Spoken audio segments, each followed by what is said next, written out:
नमस्कार दोस्तों। कभी कभी इतिहास में कुछ कहानियां ऐसी होती है जो किताबों में नहीं लिखी जाती, वो लिखती है किताबें। और ऐसी कहानियों के किरदार कभी चमकते हैं, कभी जलते हैं और कभी राख में बदल जाते हैं। दक्षिण एशिया की राजनीति में एक ऐसा ही नाम है, शेख हसीना।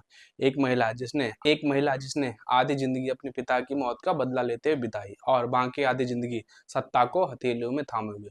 वो महिला जिसके एक इशारे पर बांग्लादेश की राजनीति हिल जाती थी, आज उसी महिला पर लगा है क्राइम्स अगेंस्ट ह्यूमैनिटी और सजा डेथ पेनल्टी। ये कहानी सिर्फ एक नेता की नहीं, ये कहानी है सत्ता की, खून की, बदले की, धोखे की और उन 1400 चीखों की जो 2024 के आंदोलन में खून में बदल गई। वो रात जिसने एक वंश को जन्म दिया। शेख हसीना का जन्म किसी साधारण घर में नहीं हुआ था। उनके पिता शेख मुजीबुर रहमान थे। बंगाल की मिट्टी के वो बाग थे जिन्होंने 1971 में पाकिस्तान के खिलाफ लड़ाई जीती और एक नया देश बांग्लादेश को जन्म दिया। उन्हें बंगा बंधु कहा जाता था, राष्ट्रपिता यानी कि राष्ट्रपिता। लेकिन सत्ता हर किसी का साथ नहीं देती। 15 अगस्त 1947 ढाका की रात में गोलियों की बौछार हुई। सैनिकों ने मुजिब को, उनकी पत्नी को, बेटों को, बहुओं को, पूरे परिवार को उसी घर में मार दिया। एक ही रात में पूरा परिवार खत्म। सिर्फ दो बेटियां बची, हसीना और रिहाना, क्योंकि वे देश से बाहर थी। उस रात ने हसीना को तोड़ नहीं दिया, उसने उन्हें इस्पात बना दिया। हसीना ने राजनीति में वापसी की, लेकिन कांटों पर चलकर अनेक बार गिरफ्तार हुई। जेल देखी, राजनीति देखी, गद्दारी देखी, नौकरशाही देखी और आखिर 23 जून 1996 को शेख हसीना पहली बार बांग्लादेश की प्रधानमंत्री बनी। ये लौटना था सिर्फ सत्ता में नहीं, ये लौटना था अपने परिवार के सपनों की कुर्सी पर, अपनी विरासत पर, अपने खून पर। उनके शासन का बड़ा कदम था भारत से रिश्ते मजबूत करना। सन 1972 मुजीबुर रहमान इंदिरा गांधी का फ्रेंडशिप ट्रेटी, वो समझौता था जिसने दोनों देशों को रणनीतिक साथी बना दिया। व्यापार, सैन्य सहयोग, खुफिया साझेदारी, सीमा सहयोग, शांति, ये नींव मुजीब ने बनाई, लेकिन दीवारें हसीना ने खड़ी की। हसीना के समय भारत बांग्लादेश डील्स जैसे गंगा वाटर ट्रेटी 1996, 30 साल का पानी समझौता जिसने दोनों देशों के बीच युद्ध जैसी स्थिति को खत्म किया। सी पोर्ट ट्रांजिट डील, भारत को बंगाल की खाड़ी के रास्ते ट्रांजिट मिला और बांग्लादेश को अरबों रुपए की कमाई। बॉर्डर सिक्योरिटी कॉरपोरेशन यानी कि बीएसएफ और बीजीबी का संयुक्त ऑपरेशन शुरू हुआ। पावर ग्रिड एग्रीमेंट, भारत से बिजली बांग्लादेश पहुंची। ट्रेड एग्रीमेंट यानी कि भारत बांग्लादेश का सबसे बड़ा व्यापारिक पार्टनर बना, यानी हसीना ने अपने पिता का सपना पूरा किया, भारत को सबसे बड़े सहयोगी की कुर्सी दी। पर सत्ता में दोस्ती जितनी मजबूत होती है, विपक्ष विपक्ष उतना ही खतरनाक हो जाता है और ये खतरा 2024 में फट पड़ा। 2024 का आंदोलन, वो आग जिसने देश जला दिया। बांग्लादेश के इतिहास में ऐसा कभी नहीं हुआ। सरकारी नौकरियों में कोटा प्रणाली, बेरोजगार या भ्रष्टाचार के खिलाफ छात्र संघ सड़कों पर उतरे। शुरुआत में शांति प्रदर्शन धीरे धीरे धीरे आग बन गया। ढाका की सड़कों पर 20 लाख छात्र, 100+ कैंपस, 40 जिले बंद, इंटरनेट ब्लैकआउट, मीडिया पर पाबंदी, रैपिड एक्शन बटालियन की फायरिंग और खून बहाना शुरू हुआ। रिपोर्ट्स में कहा गया 1400 लोग मारे गए, कई गायब हैं, कई बेहोश हैं, कई घसीटे गए। सरकार ने कहा हमने देश बचाया, विपक्ष ने कहा ये नरसंहार है। सच्चाई धुएं में छिप गई, लेकिन खून हमेशा निशान छोड़ता है। जब दुनिया चीखने लगी, अंतर्राष्ट्रीय दबाव बढ़ा, जैसे यूएन, यूएस, यूरोपियन यूनियन ने, सब ने पूछा 1400 मौतें किसने करवाई। अभी इंटरनेशनल क्राइम्स ट्रिब्यूनल ने केस दर्ज किया। चार्ज क्राइम अगेंस्ट ह्यूमैनिटी धारा, गैर व्यापारिक हत्या, मानवाधिकार हनन, पत्रकार दमन, विरोध पर फायरिंग का आदेश, मेडिकल सहायता रोकना। और ये केस सीधे पीएम हसीना पर, उनके खिलाफ गवाही आई, वीडियो सामने आए, सैन्य अफसरों के बयान आए। अभियोजन ने कहा एक मौत का जिम्मा पीएम पर जाता, यहाँ 1400 मौतें। जुलाई 2024 ढाका का प्रधानमंत्री भवन भीड़ ने घेर लिया, सैनिक पीछे हट गए, सरकारी अधिकारी भाग गए और हसीना वो रात 1975 की तरह ही थी जब उनका घर खून से भर गया था। उन्होंने चुपचाप एक विशेष विमान पकड़ा, सीधे पहुंची दिल्ली। भारत ने उन्हें सुरक्षा दी क्योंकि उनके पिता ने भारत की मदद की थी और शेख हसीना ने भी, लेकिन जनता ने उन्हें फरार प्रधानमंत्री कहना शुरू कर दिया। डेथ पेनल्टी की दस्तक, हसीना ने यानी शेख हसीना के बिना अदालत चलती रही। वीडियो, बयान, सबूत, आदेश, रिकॉर्ड। 17 नवंबर 2025 दुनिया की सांसें थम गई। अदालत का फैसला, Sheikh Hasina guilty punishment, death penalty, पूरा देश दो हिस्सों में टूट गया। एक एक पक्ष ये न्याय है, दूसरा ये राजनीति बदला है, पर फैसला हो चुका था। आज शेख हसीना कहाँ है? शेख हसीना अभी नई दिल्ली में। जेड प्लस सुरक्षा, रेस्ट्रिक्टेड मूवमेंट, लिमिटेड एक्सेस, उनकी दुनिया अब बंद कमरा, 4 सुरक्षा लेयर, कोई राजनीतिक गतिविधि नहीं, कोई सार्वजनिक बयान नहीं। कभी देश चलाने वाली महिला आज कमरे से बाहर नहीं निकल सकती। अवामी लीग की बर्बादी, उनकी पार्टी अवामी लीग अब बिखर चुकी है। कुछ नेता भारत भागे, कुछ यूरोप, कुछ गिरफ्तार, कुछ गायब। पार्टी के बचे नेताओं ने कहा शेख हसीना निर्दोष है, ये बदला है, ये फर्जी ट्रायल है। लेकिन सच्चाई क्या है, कहना मुश्किल है। साजिश की 5 परतें, इस केस के पीछे क्या था? विशेषज्ञों के अनुसार सैन्य तख्ता पलट की कोशिश, सेना कुछ गुट शेख हसीना से नाराज थे। विपक्ष की योजना, वो शेख हसीना को गिराने के लिए तैयार बैठे थे।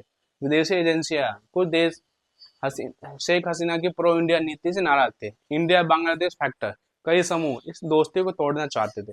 छात्र आंदोलन को हथियार बनाया गया। शांत आंदोलन को हिंसक बनाने के पीछे किसका हाथ था, ये अब भी रहस्य है। क्या शेख हसीना वापस आएगी? वो मौत की सजा के बाद देश लौटेगी? संभावना बहुत कम है। अगर वो लौटती हैं तो उनकी जान को खतरा है, अगर नहीं लौटती हैं तो उन्हें हमेशा फरार पीएम कहा जाएगा। दोनों ही रास्तों में दर्द है, सत्ता, साजिश और मौत की सजा।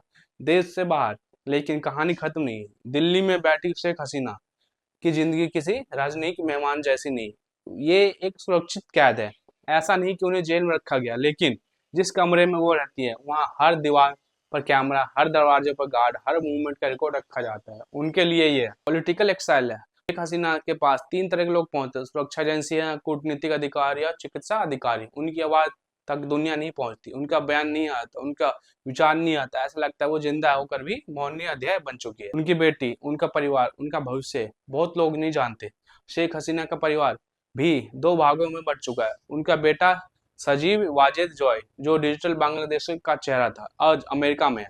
उन्हें डर है कि आगे अगर वो ढाका लौटे तो उन्हें भी गिरफ्तार कर लिया जाएगा। कुछ रिश्तेदार दुबई में है, कुछ कनाडा में है। शेख हसीना की बहन रिहाना, जो 1975 में उनके साथ बच गई थी, आज भी उनके संपर्क में है, लेकिन वो भी अब बांग्लादेश की नहीं है, नहीं जा सकती। पूरा परिवार आज एक बिखरा हुआ साम्राज्य है। क्या यह सब शेख हसीना की गलतियों का नतीजा था? इतिहास ने न्यायालयों में 2 बातें हमेशा टकराती है, तथ्य, भावनाएं।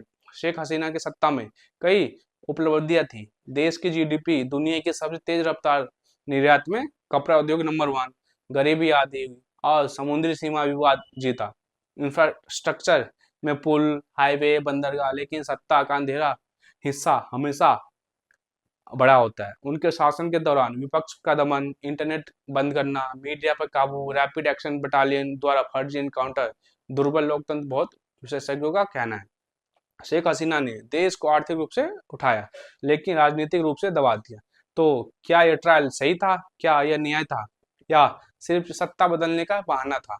इसका जवाब कोई नहीं दे सकता। बांग्लादेश में क्या हो रहा? शेख हसीना के जाने के बाद बांग्लादेश में एक सत्ता एक खाली मैदान की तरह हो गई थी, जिस पर सबसे पहले कब्जा किया छात्र संगठनों ने। लेकिन जब छात्र सत्ता में आए, उन्हें समझ आया कि देश चलाना है नारा लगाने से कई गुना कठिन है। इसके बाद नया अंतरिम सरकार समूह बना, जिसमें कुछ सेवानिवृत्त जज, कुछ वरिष्ठ नौकरशाह और कुछ सैन्य अधिकारी। लेकिन सत्ता के इन टुकड़ों को जोड़कर एक स्थिर सरकार बनाना असंभव था। देश में बार बार आपातकालीन, कर्फ्यू, हिंसा विरोधी अस्थिरता आज एक बड़े मोड़ पर आ खड़ा है, जहां हर राह अंधेरे में जाती दिखती है। अब बात करें कि दुनिया क्या सोचती है। अंतर्राष्ट्रीय मीडिया का कहना है कि शेख हसीना को सजा देना एक मिसाल है। राष्ट्र प्रमुख भी कानून के ऊपर नहीं, लेकिन बहुत से विश्लेषक कहते हैं यह न्याय नहीं, सत्पूर्ण सत्ता परिवर्तन का मोहरा था। भारत, अमेरिका, चीन, हर देश की अपनी अपनी व्याख्या है। शेख हसीना ने भारत से मजबूत दोस्ती की थी, इसलिए भारत उन्हें बचा रहा है। अमेरिका लंबे समय से शेख हसीना को हटाना चाहता था। आंदोलन के दौरान मानवाधिकार उल्लंघन का मुद्दा उठाता रहा। चीन शेख हसीना को पसंद नहीं करता था, क्योंकि वो इंडिया फर्स्ट थी और सरकार चीन को मौका दे सकती है। यानी यह सिर्फ बांग्लादेश की कहानी नहीं, यह महाशक्तियों की शतरंज भी है। मौत की सजा क्या कभी लागू होगी? मौत की सजा वैसे तो घोषित हो चुकी है, लेकिन इसे लागू करना आसान नहीं। क्यों?